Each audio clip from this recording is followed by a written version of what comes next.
या बातमीपत्राचे प्रायोजक आहेत अंकलकर बंधू यांचे शीख कॉर्नर मटन भाजनालय। आमच्याकडे बकऱ्याचे मटन शीख कढई व फिश शीख कढई तयार करून मिळेल। पत्ता दत्तनगर मार्कंडेय जलतरण समोर सोलापूर। संपर्क नंबर 9923068882। मालाचा भाव आणि मताचा भाव। शेतकरीच्या मालाला भाव मिळाला पाहिजे, शेतीमालाचा भाव ठरवण्याचा अधिकार शेतकऱ्याला मिळाला पाहिजे, असे एक शेतकरी म्हणाला। मी म्हटले, आज मला 1 रुपये किलोने कांदा देणार का? म्हणे नाही। का नाही? इतका स्वस्त का देऊ? म्हणजेच कांद्याचा भाव नाकारण्याचा शेतकऱ्याला अधिकार आहे। शेतकरी स्वतः आपला कांदा बाजारात नेतो, जमिनीवर ओतून देतो, आडतदार येतो, व्यापारी बोलवतो, लिलाव करतो। तो व्यापारी मागेल तो भाव मान्य करणे अथवा नाकारणे हे शेतकरी करू शकतो। असा कोणताही व्यापारी बळजबरीने शेतीमाल उचलून नेऊ शकत नाही। तसेच एक उमेदवार शेतकरी मतदाराला प्रतिमत 1000 रुपये बळजबरीने देऊन जातो। जितके मतदार असतील तितके 1000 देतो। तो सुद्धा बळजबरीने मत हिसकावून घेत नाही। जसे बीड, परभणीमध्ये झाले, असे अनेक उमेदवार मताचे पैसे घरपोच सन्मानपूर्वक देतात।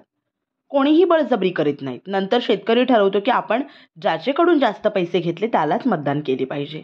म्हणजेच मताचा भाव सुद्धा शेतकरीच ठरवतो। जरी पैसे घेतले तरीही मत नाकारण्याचा अधिकार शेतकऱ्याला आहे। तो का नाकारत नाही याचे उत्तर शेतकऱ्यांच्या भूमिकेतच सापडते। मालाची किंमत आणि मताची किंमत शेतकरी मतदार ठरवतो, तरीही म्हणतो शेतीमालाचा भाव ठरवण्याचा अधिकार शेतकऱ्याला पाहिजे।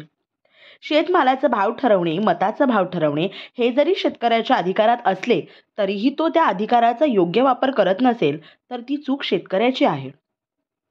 या विधानसभा निवडणुकीत माझ्या जळगाव जिल्ह्यातील क्वचितच शेतकऱ्यांनी मत विकले नसेल। यावेळी तर एका उमेदवाराकडून 2000, दुसऱ्याकडून 1500, तिसऱ्याकडून 1000 असा पैसा शेतकरी मतदारांना मिळालाय, तोही सन्मानपूर्वक। आणि शेतकरी मतदारांनी जाणतेपणी होशहवासमध्ये जास्त पैसा देणाऱ्या उमेदवाराला मतदान केलं आहे।